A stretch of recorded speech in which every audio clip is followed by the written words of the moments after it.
What is pre-AGM board meeting?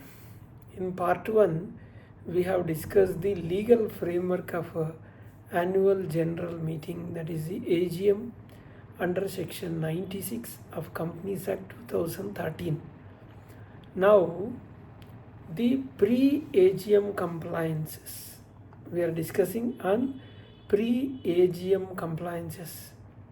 So many people think that the AGM starts with the issuing the notice, but this is not correct. The AGM actually begins much earlier. Before sending the AGM notice, the board of directors has to approve the financial statements, approve the board's report, recommend the dividend, fix the AGM date, and approve the annual report. Appointment of the scrutinizer wherever required. If it is a e-voting required, scrutinizer as applicable, approve the e-voting schedule, and authorize the company secretary to complete various statutory compliances. Therefore, if the pre-AGM compliances are not completed correctly, then the entire AGM process may become defective. So let us understand the complete process. We'll discuss in FAQ format so that you can easily understand what is meant by pre-AGM compliance. Pre-AGM, that is prior AGM.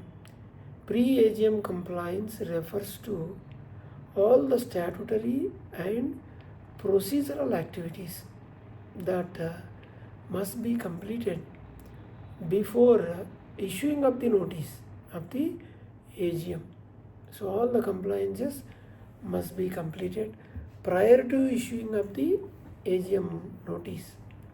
So the activities ensure that the board is fully prepared to place the financial statements and other matters before the shareholders, because it is a AGM. In simple word, pre-AGM compliance is the foundation of a legally valid annual general meeting. If the foundation is weak, every subsequent compliance may become questionable.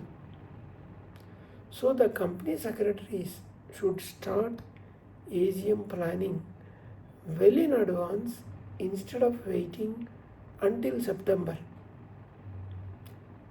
What is the first step before conducting AGM? The first step is to complete the statutory audit of the financial statements. The management should finalize the books of accounts and provide all the required information to the statutory auditors. Only after the audit is completed can the financial statements be placed before the board for approval. So, many companies make the mistake of fixing the AGM date even before the audit is completed. Without audit complete, you cannot complete the financials. So, this should be avoided. Without audited financial statements, the board cannot approve the annual report. Why is the board meeting held before AGM so important? The board meeting held before the AGM is one of the most important meetings during the financial year, because many agenda items, particularly considering AGM, during the AGM the board performs several statutory functions. Example, like a board approves the audited financial statements, board approves the board's report, recommends the dividend, fixes the AGM date, approves the AGM notice, approves the annual report, fixes the book closure or record date wherever applicable, appointment of scrutinizer for e-voting wherever required, and authorizes directors and company secretaries to issue notices and complete filings. So the meeting becomes the starting point for the entire AGM process. Which agenda items are generally considered in the board meeting before the AGM? Normally, the board meeting includes approval of standalone financial statements, approval of consolidated financial statements wherever applicable, board's report, approval of a corporate governance report in case of listed companies, approval of management discussion and analysis report, MDAR. This is wherever applicable. Approval of business responsibility and sustainability report wherever applicable, BRSR. Not for all companies, for applicable companies. Recommendation of dividend, if any. Approval of AGM notice, fixing date, time, venue of AGM. Approval of book closure for record date. Approval of remote e-voting. This also wherever applicable.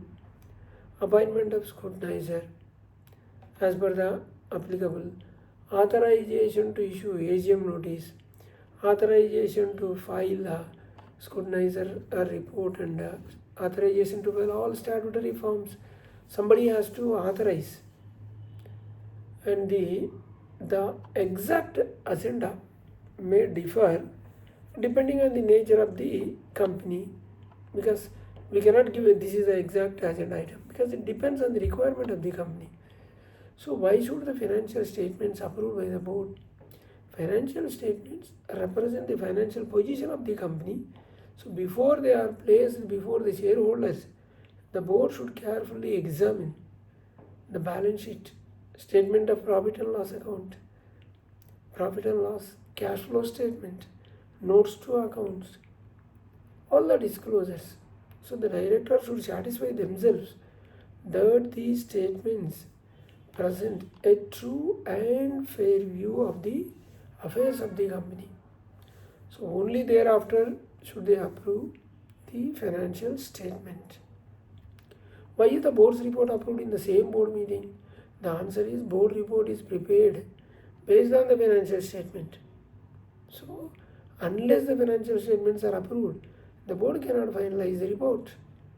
So the board's report contains the disclosures relating to the financial performance, dividend, CSR, and CSR related party transactions, particularly RBTs, risk management, internal financial controls, annual return, secretarial audit, and various other statutory matters.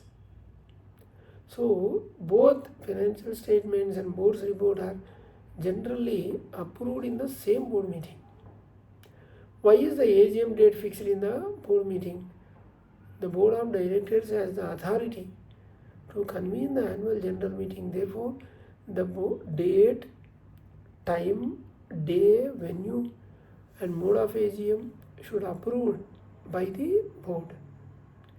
Only after the board approves these details can the AGM notice be issued to the members. Can the board recommend a dividend for issuing AGM notice? Dividend after issuing evidence, after issuing the AGM notice, can the board recommend the dividend? If the board proposes to declare the dividend, the recommendation should be made before issuing the AGM notice. So answer is no. AGM notice should clearly mention the dividend proposed by the board. So in the board only it has to be recommended. The members may approve the dividend or declare the lower dividend. However, they cannot declare the higher dividend than what the recommended by the board. Why is the book closure or record date approved? Book closure or record date determines which shareholders are eligible to receive dividend, bonus, rights issue, or voting rights in the listed companies. Book closure or record date should also comply with the SEBI regulations. So depends on the company, depends on the agenda items. So this is the SEBI and stock exchange requirements. So therefore the board should approve the dates carefully based on the company, nature of the company, agenda items. So directors has to carefully take care of the dates. Why is the AGM notice approved by the board? AGM notice is one of the most important statutory document. It contains the date, time, venue, ordinary business, special business, notes, instructions for voting, proxy provisions, book closure details, voting instructions, and other statutory information. Since it is issued on behalf of the board, it should first has to be approved by the board of directors. Only thereafter should it be circulated to the members.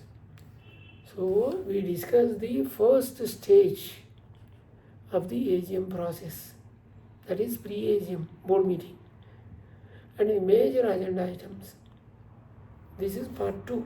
In part 3 of AGM, we'll discuss one of the most important compliance requirements under Companies Act 2013, the AGM notice under section 101 will cover 21 days, clear days notice, shorter notice, mode of service, explanatory statement, ordinary and special business, proxy, attendance slips, route maps, and practical drafting scripts. So we'll meet in part 3 of AGM. It's the most important. Thank you.